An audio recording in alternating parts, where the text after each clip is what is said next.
All right, good afternoon, everyone. Welcome back to the E3 Coliseum. We've got an amazing afternoon for you, and as you saw, Mario plus Rabbids Kingdom Battle is an awesome game. Came out last year, and now we're going to talk about a really interesting aspect of the game, which is the music, which is, a signature for Nintendo and also for Rabbids. So I want to bring out my two guests to talk about that. We've got Davide Soliani from the team, obviously, Ubisoft Milan, who did an amazing job on the game, and the composer, Grant Kirkhope. Davide, Grant, come on in, guys. Hello. With his DK tie. Hello, guys. Rabbid T-shirt. Exactly. Yeah. That's right. Nintendo and Rabbids.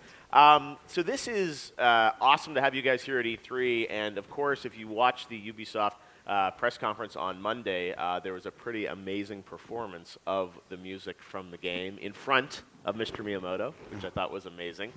So tell us a bit about that performance. How did that come together? How did it feel like to finally, have your music live? I know from the Game Awards, when we work with a lot of composers, it's so cool that they get to hear their music live, because so much is, done sort of in studios, not in front of audiences. So how did it feel for you, Grant? It was all his fault. His fault. His crazy idea? We were trying to find a way to make the DLC special at the press event, right? Davide his first idea was, let's redo the DK rap. And I was like, no, that's going to be a disaster. He said, yeah, you can rap it, it'll be great. You can rap, and they'll get a rapping guy. And I said, look, my rapping skills are not very good, let's face it. Yeah. So it was like, no. So we kind of had a rethink, and he said, let's have a live band. And I was like, no, that's going to be a disaster. It's never going to work.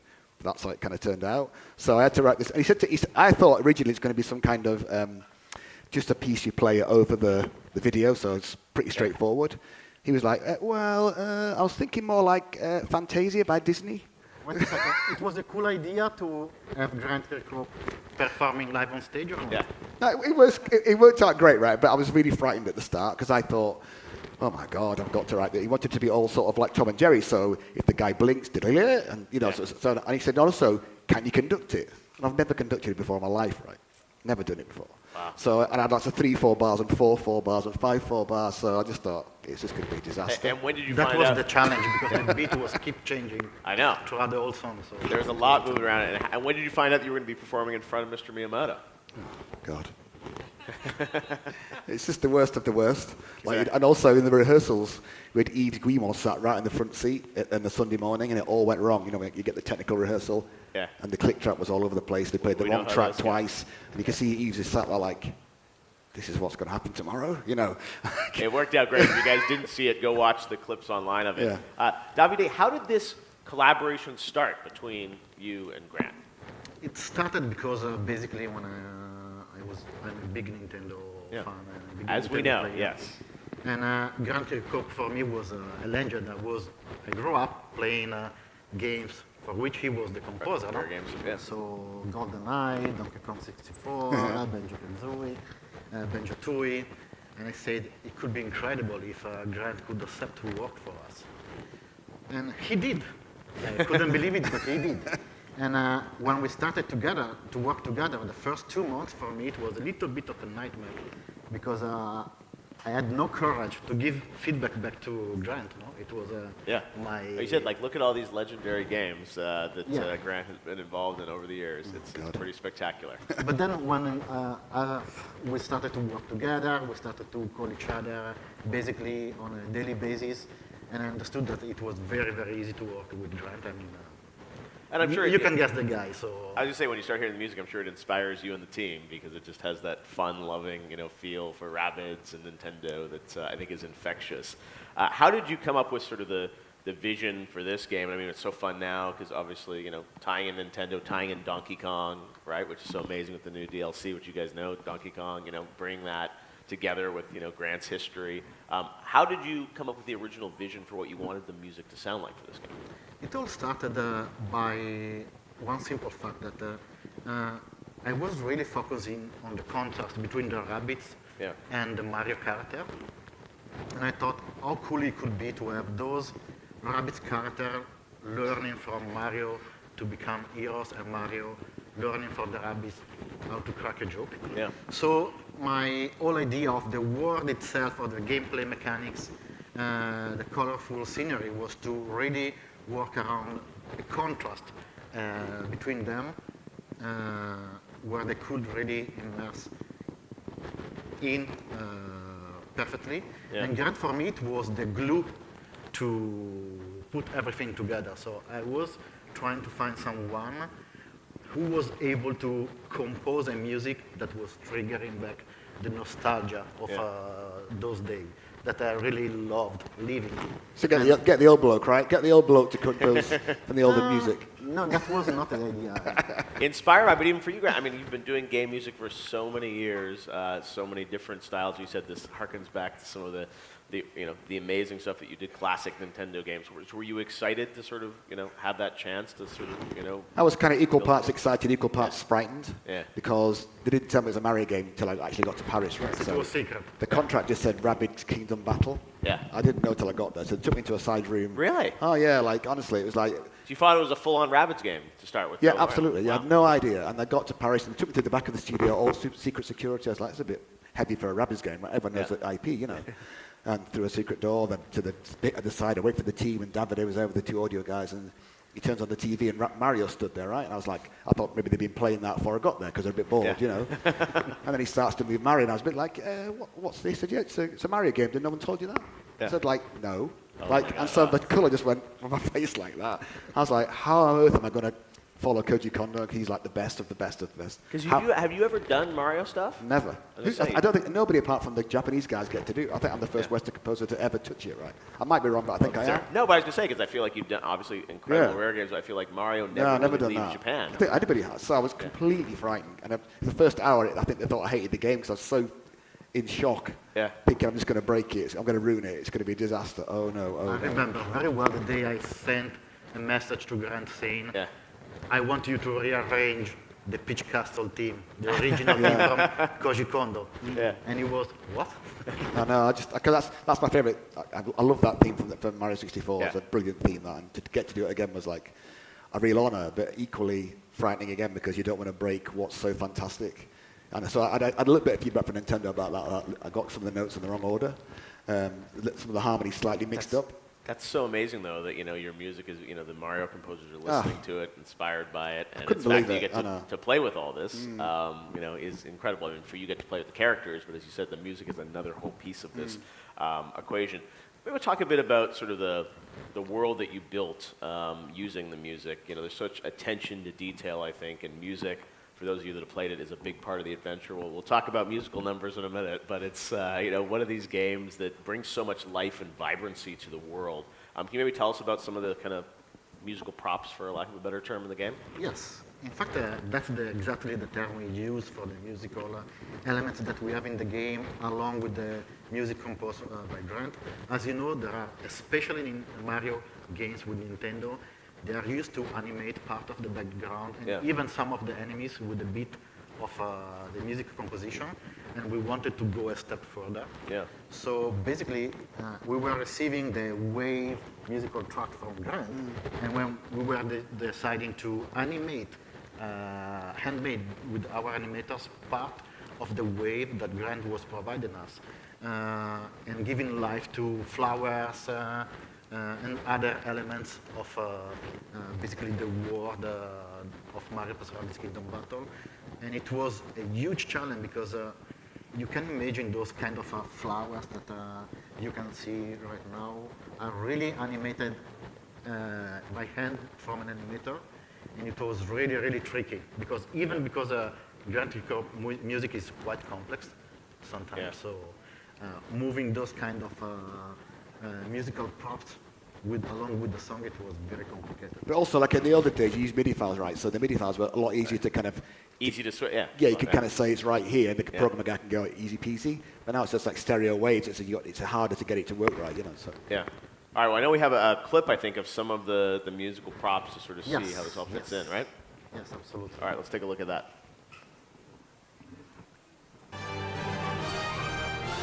So basically, as you can see, like those flowers are really moving in time, in rhythm with the music. Wow. So, and the whole musical prop is adapting throughout the wave, but it's not something that is scripted. It's not done automatically by the engine. There is an animator spending days and days. Oh, I see. So that's kind of like hand. It's not sort of procedural or algorithmic. It's based on. Yes, and throughout the different world, we change those musical props to express Grant Kirkhope musical track for every different. Don't change the music, right? I know it all goes wrong. But that's interesting to talk about how that works. Then, so are you locking the music kind of earlier in the process because it's going to inform? It came later, so I write the piece first and then animate it later.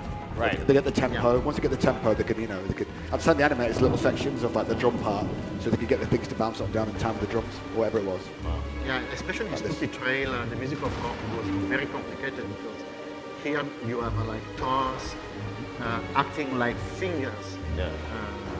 So it was quite complicated. Yes. But at the end, it's giving that extra feeling of a world that is living around you. We felt it was the right things to do for our game to support as best as possible the musical track. Wow. And this is something that we extended even more in the Donkey Kong Adventure because in the Donkey Kong Adventure we have wildlife that are singing along with the music. Oh, wow. So it's not just animation, but for example, we have seagulls that are singing Grant Kirkhope music and they are changing the tune of the music if you are approaching them. Well, I'm sure Grant had a ton of fun getting back to Donkey Kong, so that's... Oh yeah, definitely. Apart from the DK rap, of course. Exactly. Apart from that, it was great. We got to get the DK rap. Yeah, it's amazing to see what you're able to do with these props. And, here we go. Okay, this is Donkey Kong. Speaking of how that all works out. Yes, so the seagulls are basically changing the instruments that you hear throughout the music, and they are just singing it in real time. And this is the tune of the DK64, the island piece right at the start of the game. So I redid this piece for this game because I love that piece from that game. Wow. So I redid it again. I love the attention to detail because you said that's like in the background, and if you really pay attention and stop, you're like, oh wow, they are singing along. Looks so beautiful. It was fun. It was hard. You see, requires if a lot of I effort. wasn't talking to you guys, I would have assumed this was all, as you said, like, procedurally generated based on the music, and it was, but it's the fact that it's all hand animated is incredible. And it's really changing depending on where you are in the world. Yeah. So in this case, the seagulls are using a different kind of animation. That's the first time I've seen that. I haven't seen it before. It's fantastic. I haven't seen it It's before. beautiful. And for you, Davide, I mean, why spend the time on that? Like, what does that add? That's the to question that my producer was asking. No, I think that we are adding the attention to detail. I think it's something that the player are really searching for. Yeah. It tells a lot about your game. It tells a lot about the team behind that game.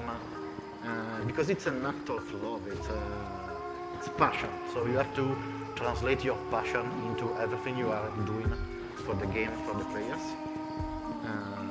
So you can see that every time it's changing. It's not required because it's not part of the fighting gameplay, but it's part of how we take the hands of the player and introduce them in our living world. Yeah. Wow, beautiful. And there's Donkey Kong Adventure. There he is.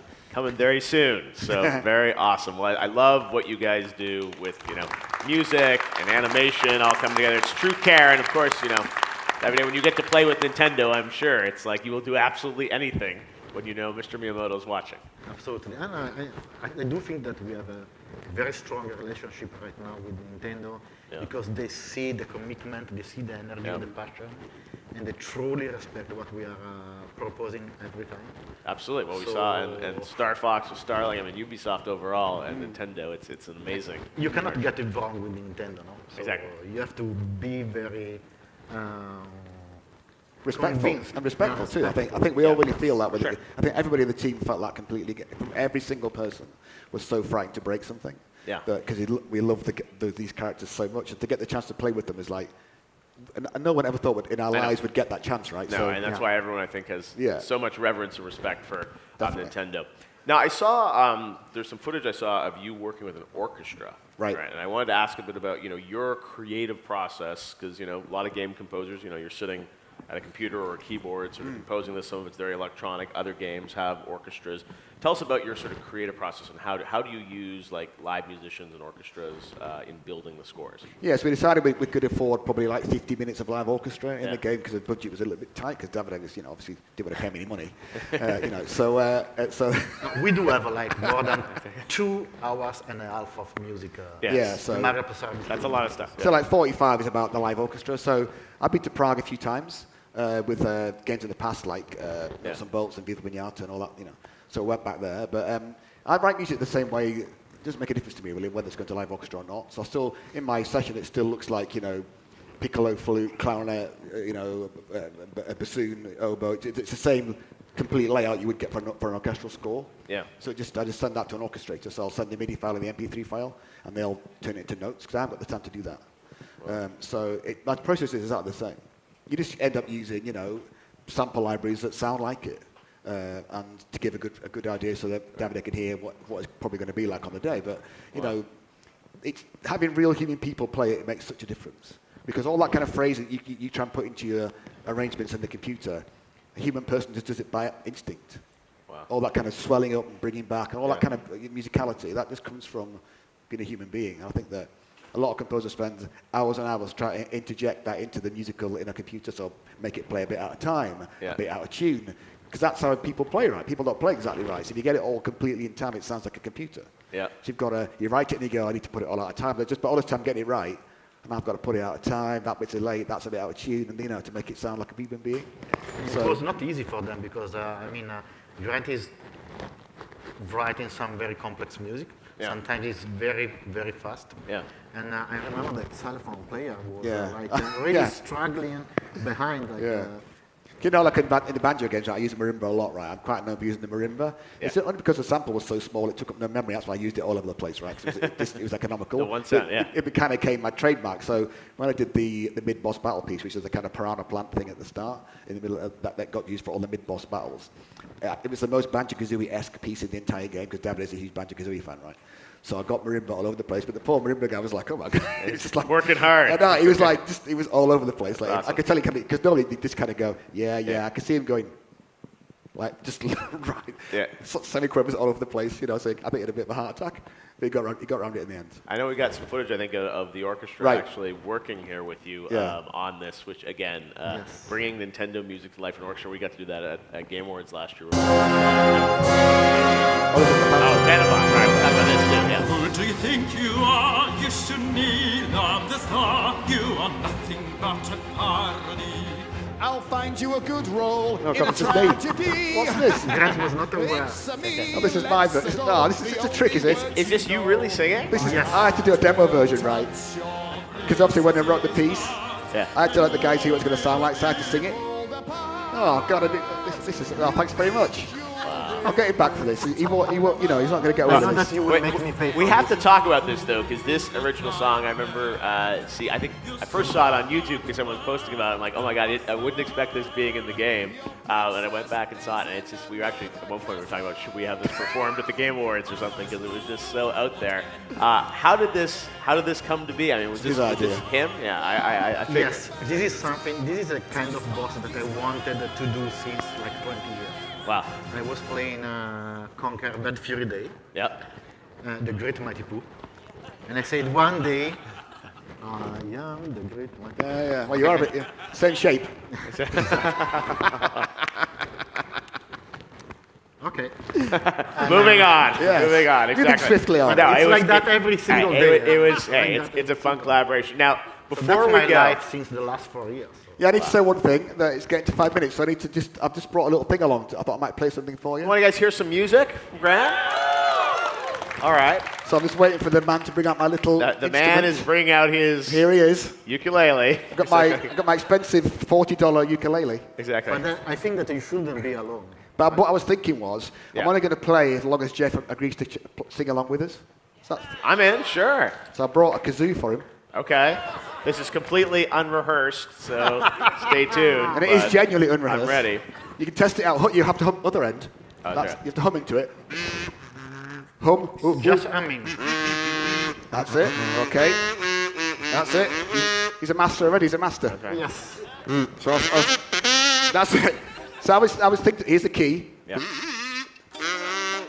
So I was thinking maybe you can join in with us, all of you lot. You guys all want to join in? Here we go. Just a very quick little thing. Okay. So we're going to play a little bit of Donkey Kong theme tune. I'm sure you all know it. So I'll give you a bit of an intro. Ready?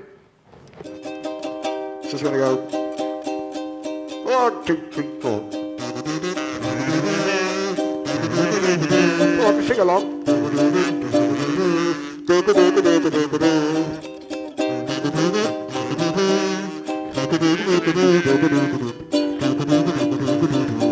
Then we're going to go.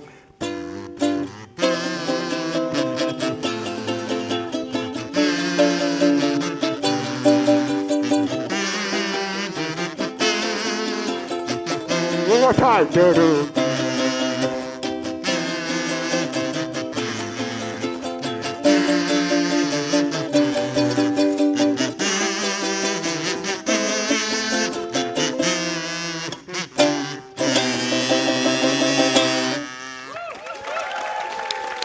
You can keep that, Geoff. You can keep that. Yeah, it's all for me. You can keep it. Do we So- get more? I just want to keep going. That's it. That's all Sorry, we get. All right. My ukulele skills, that's about good as it gets. Play the game.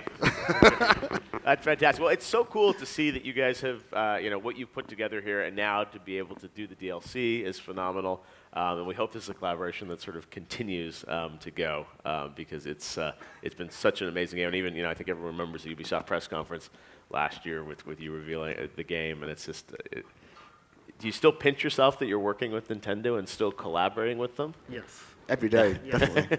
Every day, yeah. still I think incredible, you yeah. never get used to that. That's like something so special to get to play with these characters. I mean, I've been with Donkey Kong before, right? But Yeah. to get to do the Mario thing, like, oh my God, it's just unbelievable. No, Like, my son walked past my room and say, Dad, you'd see Mario on the screen while doing the cinematics. Said, you're writing music for Mario, the Mario. Yeah. And you just, you kind of go, I am, yeah. How on earth did that happen? It's impossible. And you pretty much get to work with all the characters. So. Yeah. And even Miyamoto-san at some point asked us if it was possible for Grant to change the music Yeah. music clip of the pipes because we were using the Rabbids pipe, so Yeah. it was like, let's say, something new. Yeah. He wanted us to renew the iconic sound of the pipe, which Wow. is not easy because you are used to hear that kind of Yeah. sound since the last 30 And when years. he asks, you do. Yes. No, but that attention to detail and that collaboration is that it's not just license it to you, go have fun. It's like it's really collaborative with Nintendo and you guys getting to work with them so well, and knowing that Koji Kondo is listening to your music God. is phenomenal. No, well, it's such an awesome collaboration, Mario plus Rabbids, and you guys are the right people to bring it to life. So Davide, Grant, thank you so much for joining us here at the E3 Coliseum. Awesome. Thanks, guys. We'll be right back to the next panel.